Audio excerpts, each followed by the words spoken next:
আসসালামু আলাইকুম সুপ্রিয় দর্শক, অবশেষে বাংলাদেশে ইসলামিক ফাউন্ডেশন বা চাঁদ দেখা কমিটি ঘোষণা করলো পবিত্র ঈদ উল ফিতর কবে নাগাদ উদযাপিত হতে যাচ্ছে। সারা বিশ্বের মুসলমানদের পবিত্র মাহে রমজানের সিয়াম সাধনার পর অনেক খুশির একটি মুহূর্ত পবিত্র ঈদ উল ফিতর। আর অবশেষে সেই দিনটি কার্যকর করা হয়েছে, ঘোষণা দিয়েছেন বাংলাদেশ চাঁদ দেখা কমিটি। এবারে রোজা 29টি নাকি 30টি হচ্ছে, এ নিয়েও থাকছে খুবই গুরুত্বপূর্ণ তথ্য আজকের ভিডিওতে। সুপ্রিয় দর্শক বিন্দু, কোনোভাবে এই ভিডিওটি স্কিপ না করে এখন এই ভিডিওতে একটি লাইক করে চ্যানেলটি সাবস্ক্রাইব করুন। আর হ্যাঁ, আপনি কোন জেলা থেকে ভিডিওটি দেখছেন অবশ্যই কমেন্টস করতে ভুলবেন না। চলুন শুরু করা যাক আজকের গুরুত্বপূর্ণ তথ্য দিয়ে। দর্শক বিন্দু, ইসলামী ক্যালেন্ডার বা হিজরি বর্ষপঞ্জি সম্পূর্ণভাবে চাঁদ দেখার উপর নির্ভরশীল। অর্থাৎ রমজান মাস শেষ হবে তখনই যখন শাওয়াল মাসের নতুন চাঁদ দেখা যাবে, আর সেই চাঁদ দেখার পরেই পবিত্র ঈদ উল ফিতর উদযাপিত হবে। বাংলাদেশে সাধারণত ইসলামিক ফাউন্ডেশন এবং কি চাঁদ দেখা কমিটি দেশের বিভিন্ন স্থান থেকে চাঁদ দেখার খবর সংগ্রহ করে আনুষ্ঠানিকভাবে ঘোষণা দেয়। তবে জ্যোতির্বিজ্ঞানীদের হিসাব এবং সম্ভাব্য পূর্বাভাস অনুযায়ী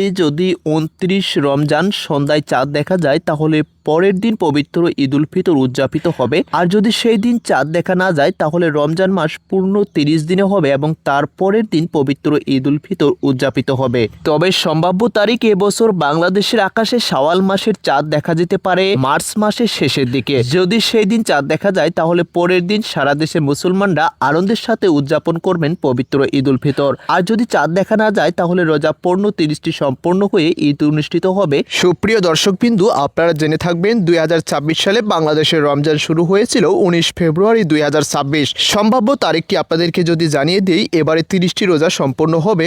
30টি রোজা সম্পূর্ণ হলে এখান থেকে পবিত্র ঈদ উল ফিতর উদযাপিত হবে 21 মার্চ 2026 শনিবার। কেননা কোনোভাবেই শুক্রবারে পবিত্র ঈদ উল ফিতর উদযাপিত হওয়ার সম্ভাবনা নেই। তো সুপ্রিয় দর্শক, এই ছিল আজকের সর্বশেষ পবিত্র ঈদ উল ফিতরের ঘোষণা। পরবর্তী আপডেট সবার আগে জানতে অবশ্যই চ্যানেলটি সাবস্ক্রাইব করে আমাদের সাথে থাকুন। ধন্যবাদ।